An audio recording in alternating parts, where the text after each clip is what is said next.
Sur les clés du business, je ne crée pas les contenus que je donne. Ils existent déjà. J'innove juste dans la présentation en les proposant en podcast. Et là aussi, il existe des podcasts consacrés à l'entrepreneuriat. J'innove juste en proposant un nouvel épisode chaque jour. Copier est sûrement la stratégie marketing que je recommande le plus. Encore faut-il le faire de manière intelligente. C'est ce que nous allons voir dans l'épisode du jour. Marketing, études de marché, référencement, podcast, réseaux sociaux, monétisation. Le monde de l'entreprise n'est pas un long fleuve tranquille. Alors chaque jour, les clés du business vous permettent d'y voir plus clair avec des conseils et des astuces.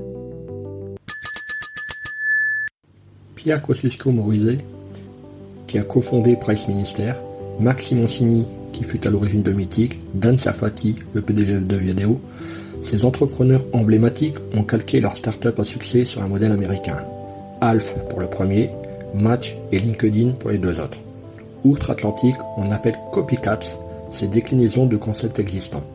Est-ce un manque d'imagination ? Pas sûr. Ceux qui ne veulent imiter personne ne créent jamais rien, disait Salvador Dali. Le business, ce n'est pas l'école. Pour créer sa boîte, copier n'a rien d'infamant. Mais il ne suffit pas d'importer un concept qui a déjà fait ses preuves ailleurs. Il faut souvent l'adapter. Voici comment bien plagier en 5 leçons. Comme les grands artistes, les créateurs d'entreprises partent rarement d'une page blanche. Et l'imitation est un ressort utilisé depuis longtemps pour dessiner les contours d'un business florissant. Tout le monde n'est pas capable d'inventer. Il n'y a aucune honte à l'admettre, confirme Guillaume Berthollet, responsable à HEC du Copycat Challenge, un programme qui enseigne aux étudiants comment identifier des concepts éprouvés et les dupliquer rapidement. Voici 5 stratégies possibles pour se lancer. Tout d'abord, calquer sans état d'âme. C'est la méthode la plus facile à mettre en œuvre. Certains en ont fait une spécialité. Ainsi, Requête Internet depuis plus de 10 ans, un incubateur berlinois, clone de manière industrielle des sites web en plein boom, comme Groupon ou Blablacar, souvent avec succès. Dupliquer un produit ou un modèle de façon bête et méchante, ça marche, à condition d'analyser l'original en finesse. Ainsi, en bon professionnel du MeToo, Michael Goldman, le fils de Jean-Jacques Goldman, s'est d'abord fait la main en 2007 avec My Major Company, une plateforme de financement participatif inspirée de l'allemand Sellebrand. Tipeee, sa nouvelle plateforme, fait également appel au crowdfunding pour financer des projets artistiques. Elle est calquée pour sa paire sur le modèle de l'américain Patreon. Alors, pourquoi changer une formule qui gagne ? C'est le même service au même prix. Deuxième élément dans la copie, il faut adapter son modèle au marché français. Les bonnes idées ne sont pas forcément duplicables telles quelles d'un pays à l'autre. Même un produit aussi universel que le Big Mac a un coût différent en France et aux États-Unis. Un constat bien compris par Arnaud Studer, fondateur du BAM Karaoke Box, inspiré des cabines à karaoké asiatiques où l'on chante entre amis dans de petites pièces closes. Au Japon, explique-t-il, ces lieux occupent des immeubles entiers. Notre espace est beaucoup plus modeste, avec seulement 4 salles, accueillant de 8 à 15 personnes, et surtout moins kitsch. La décoration et les playlists ont été étudiées pour séduire le public français. Cultiver la différence. C'est aussi la stratégie retenue par Nicolas Cohen, l'un des 3 fondateurs de A Little Market, un site de vente de bijoux, de vêtements et d'accessoires de petits créateurs.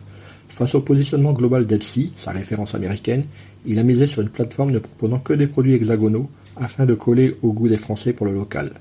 Pari gagné, puisque non seulement le site a enregistré les milliers de commandes, mais le succès fut tel que le site original a racheté son double.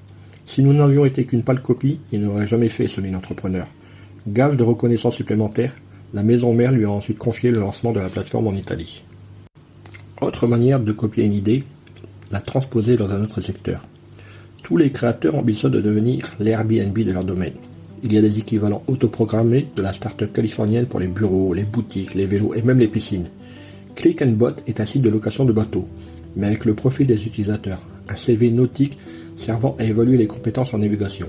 Quant au site Snap Event, l'Airbnb de l'événementiel, il propose aux entreprises de louer des locaux à des particuliers pour organiser des événements.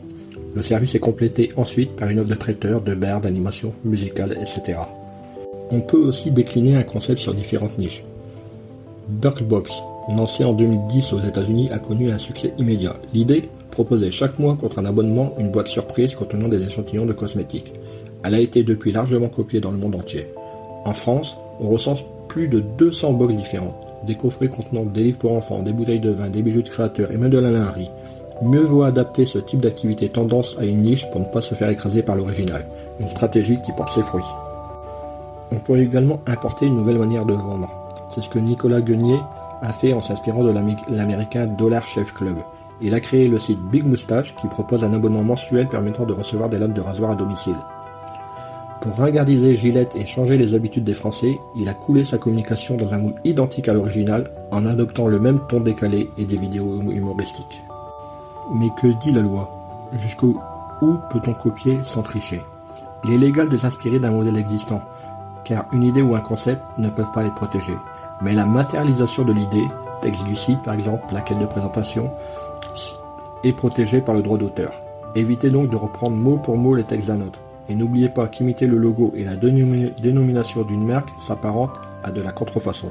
Même une simple ressemblance peut donner lieu à une condamnation en justice, dès lors que le risque de confusion ou d'association est avéré. Vous pouvez aussi être attaqué en cas de parasitisme. En théorie, se revendiquer l'Uber du ou l'Airbnb de est interdit. Quant aux produits, souvent protégés par le dépôt de dessins en 2D ou en 3D, ils sont difficilement imitables. Même chose pour une invention ou un procédé technique protégé par des brevets. La loi prévoit jusqu'à 3 ans d'emprisonnement et 300 000 € d'amende pour les contrefacteurs. Maintenant que vous savez tout cela, il suffit donc de regarder autour de vous ce que vous allez pouvoir copier, et donc au boulot. Hey, avant de partir, j'ai une petite faveur à te demander. Est-ce que tu pourrais donner une note et laisser un commentaire sur ta plateforme d'écoute préférée? Cela permettrait aux clés du business d'avoir une meilleure visibilité et d'être accessible au plus grand nombre. Je te remercie. Allez, cette fois c'est vraiment fini.